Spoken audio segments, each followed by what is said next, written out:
Welcome. In front of me I have the brand new HUAWEI Mate 50 Pro, and today I will go over unboxing along with a quick overview of this phone. So anyway, let's just pop it straight open just so we can see how it looks like.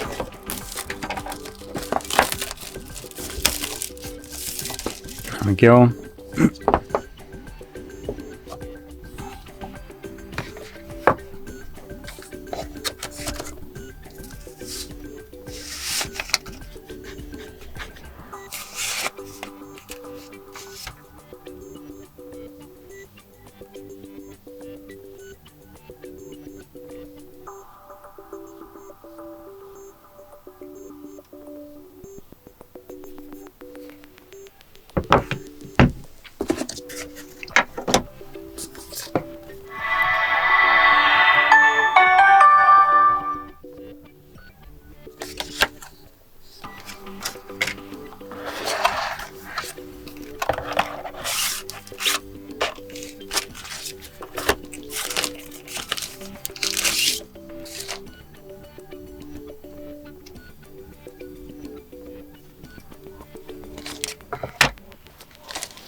So right here we got a 66-watt charger. It's kind of hard to see through the little paper, but you can see it right here in this outline. So that's a 66-watt charger, and let's just put it to the side. And we got a Type A to Type C cable. So there's the Type A, and here's the Type C. There we go. So that's all we get in the box, which is surprisingly decent amount for a flagship nowadays. Now, as you can see, this is the orangish color right here. I'm still trying to figure out if this is actual, like, some leather or plastic, but honestly I cannot tell. Anyway, let's just get a look at the OS. So right here we are running what is it, if I can actually quickly find it. Oh, come on. Yep, so this is the EMUI 13, which is international, though China is running Harmony OS 3.0, so they do have a little bit of differences between. So I assume this will be the EMUI 13, because I'm not in China, obviously. Anyway, let's just quickly go through the setup. You can get a look at how the display actually looks like. It does have curved edges, so you can see it is rounded right here at the both ends, which personally I do like. What I don't like is Huawei telling me that I need to sign into Wi-Fi, because F you Huawei, I shouldn't need to be forced into it. I don't give a shit that you want to collect data. Collect it between your China users. I'm not Chinese. I shouldn't be subjected to this. So yeah. Now I do have a little bit of a problem with Huawei. It is a scummy company in general, with weird ties to government and other stuff. So my overview of this device might be a little bit clouded by this, so forgive me for that. But maybe having a little bit broader perspective of not just the device but the company might give you just a, I don't know, better decision making there. Anyway, I guess I'm gonna connect to network. It's not like I have a choice. Winnie the Pooh needs my data, right? There we go.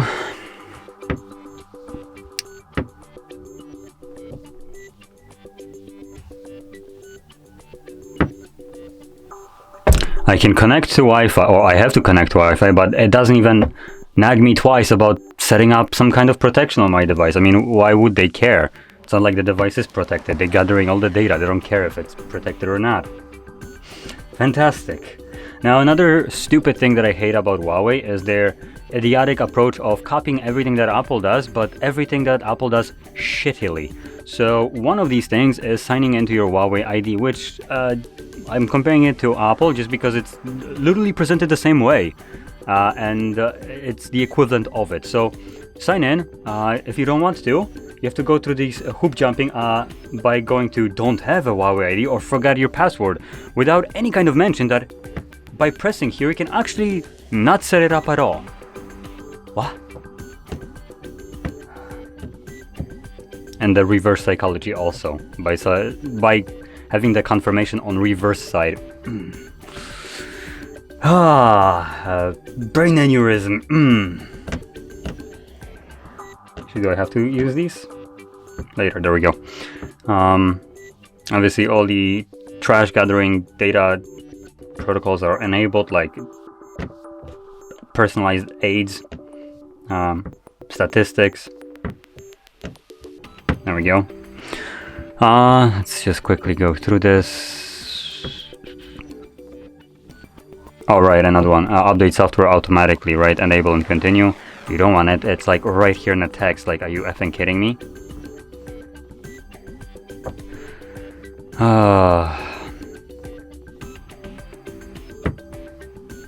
Another stupidity. There we go. Now I can actually finish. No, never mind. There we go. So now we actually get to see the home screen. It took a little bit longer than it should have, but what can I do? It's Huawei. It's as dumb as it can get when it comes down to setups. So they even copied Apple like swipe ups. Great plagiarism. I love it. And now, one thing that I'll also mention, I did used to own a Mate 20 Pro, so a little bit behind. I recently upgraded, but the reason I'm mentioning it is because this is very similar to Mate 20 Pro in terms of just the overall design of the phone along with the OS. So it is running a newer version because it's running MIUI 13. But they still keep the stupid things that bugged me personally, like the split of the control center. I think it's even called control center, which is just... Can you not be as obvious about copying Apple? Like, come on. So there we go. We have split between toggles right here, the control center, and the notifications. And depending on which side you pull it from, you will get a different thing, right? It used to be before one of the updates that you had it together like you do on every other Android. Google did make this change at one point, but I think they reverted it because I guess probably not many people liked it, myself included. I absolutely despise this. So especially if you're using gestures and some third-party application, when you have a swipe down for notifications, usually it will just give you the option for notifications in a launcher. It doesn't give you separation between notifications and toggles. It's just considering it to be one. At least the launcher that I used to be that way.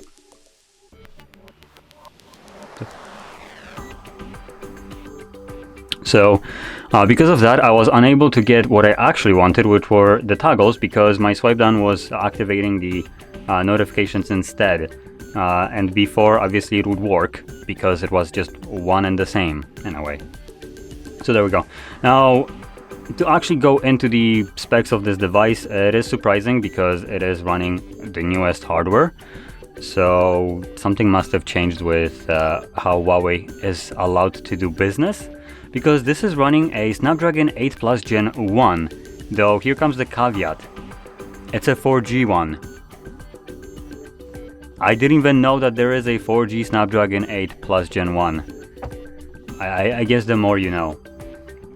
So anyway, although, because I think the 5G, 4G is tied to the processor, that's kind of why I'm adding this on, but it could be that it's actually not. That's why maybe it's running 4G, whatever. It's hilarious that a phone that has been released basically September 6th of 2022 is running a 4G instead of 5. Even though technically 5G is just a scam in a way,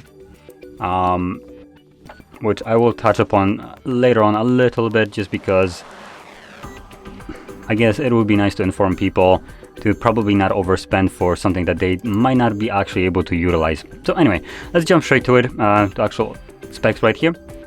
Display. This is a OLED display, 1 billion colors, 120 Hz refresh rate. It's a 6.7-inch display with 91.3% screen-to-body ratio and 423 pixels per inch. Pretty good display, and nothing bad to say about it. The only thing that bugs me about it is this hideous notch that they still decided to keep after 5 years. Actually, no, not 5 years. 3 years? I mean, what I'm referring to is the Mate 20 Pro that I used to use. The notch is as big, if not even bigger.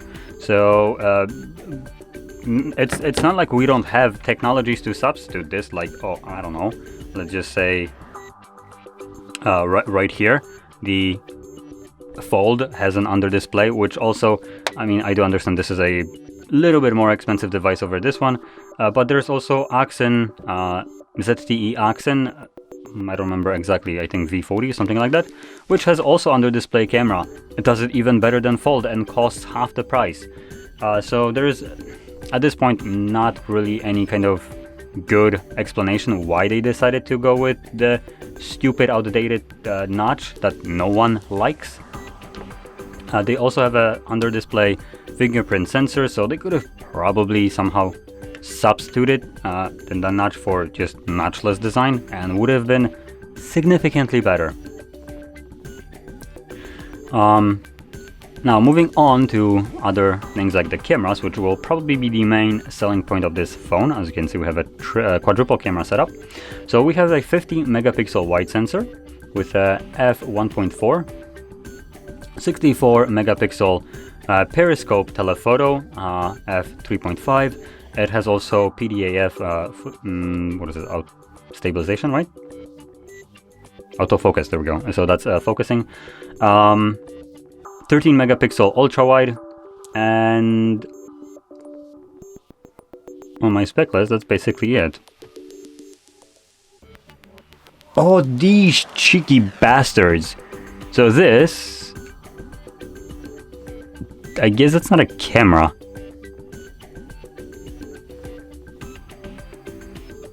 Yep, that's not a camera. Now on the camera, I mean on this camera, it kind of looks like that might be a lens right here at the center. But if I look at it myself, it's just designed to reflect light in like a circular pattern. It's kind of like a, for instance, brushed aluminum would be in circles. It kind of makes it look like there is a sensor at the middle. There isn't. So this is just honestly a blatant scam right here to make you think you have a quad camera setup. Now, to be completely honest, the triple camera setup that we have right here is pretty okay, apart from maybe the 13 megapixel ultra wide. That could have been significantly better. But other than that, 50 megapixel wide and the 64 periscope, that's just insane. So yeah, you're getting pretty decent photo quality right here. I mean, obviously it's Huawei, so that's primarily there right now. The only thing that they can really try to do, have really good cameras, and hopefully they can win in this aspect. But other than that, this phone isn't winning any other awards. So now continuing at the front, we have a 13 megapixel ultra wide sensor, and we also have for the face scanning, the time of flight 3D sensor, the depth biometric sensor. So that's kind of why this notch is so stupidly big, but like I said, substitute it for something probably less secure and remove the freaking notch and make the phone look just much more modern, along with the 2022 releases. The design here hasn't changed for several years now, and it just looks right now, in my opinion, outdated. Now, like I mentioned before, we do have a Snapdragon 8 Plus Gen 1, which at the time of recording this, I think it is the newest one.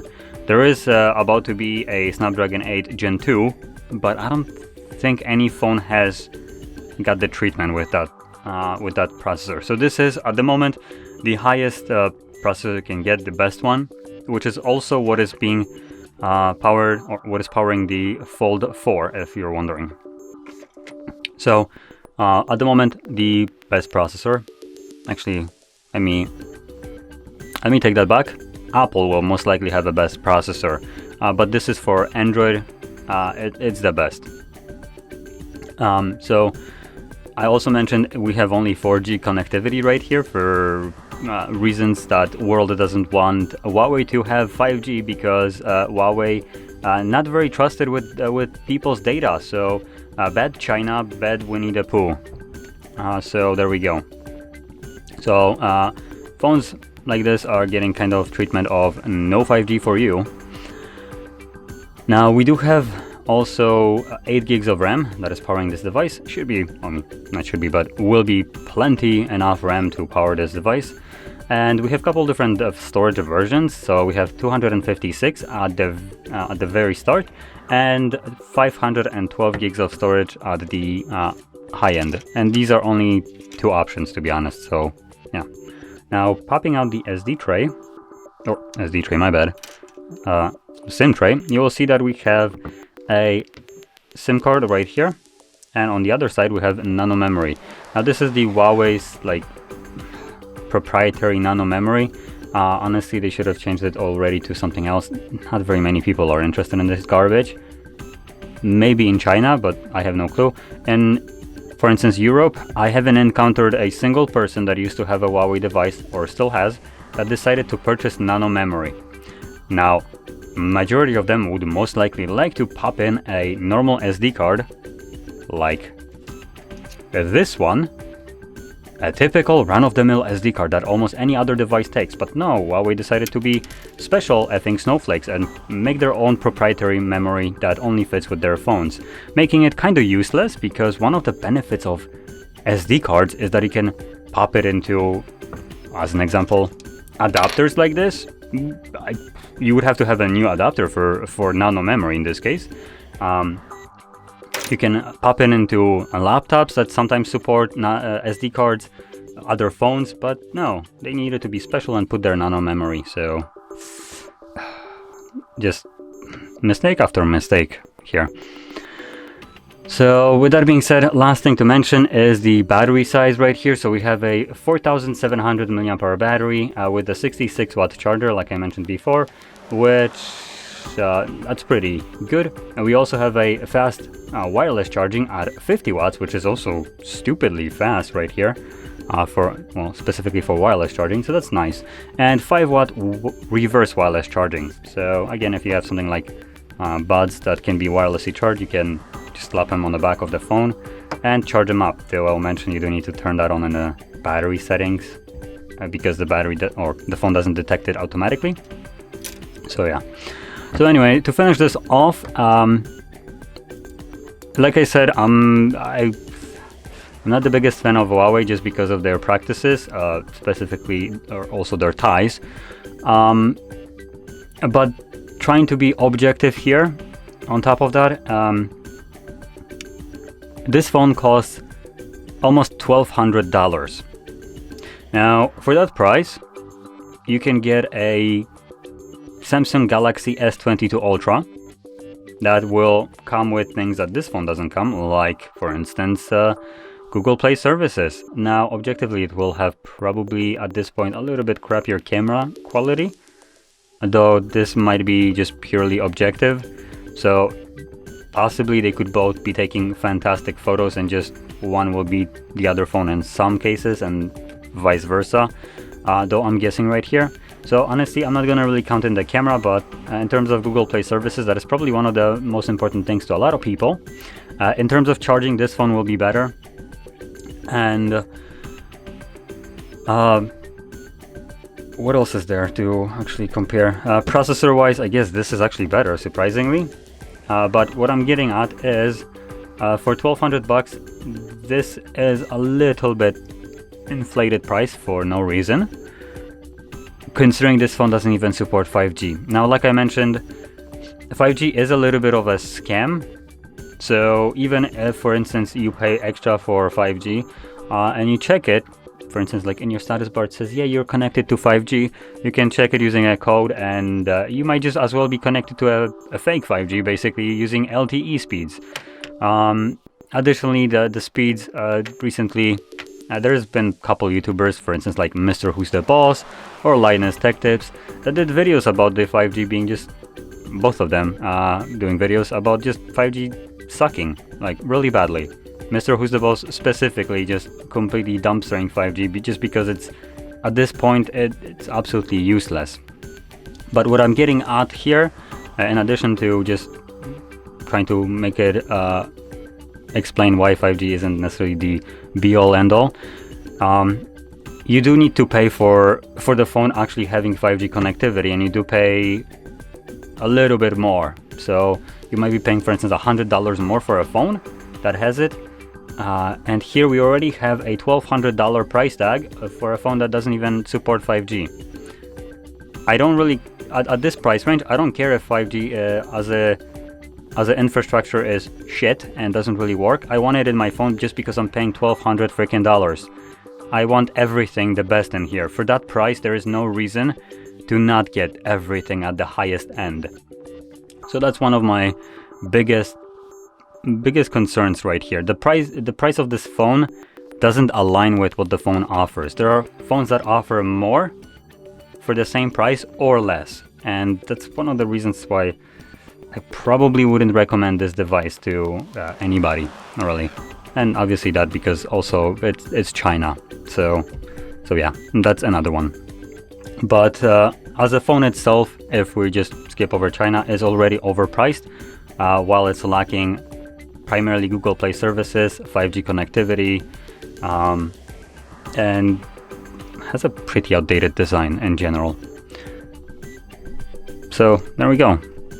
So with that being said, if you found this video helpful, my rant, hate towards China, in any way entertaining, don't forget to hit that like button, subscribe, please don't cancel me, and thanks for watching.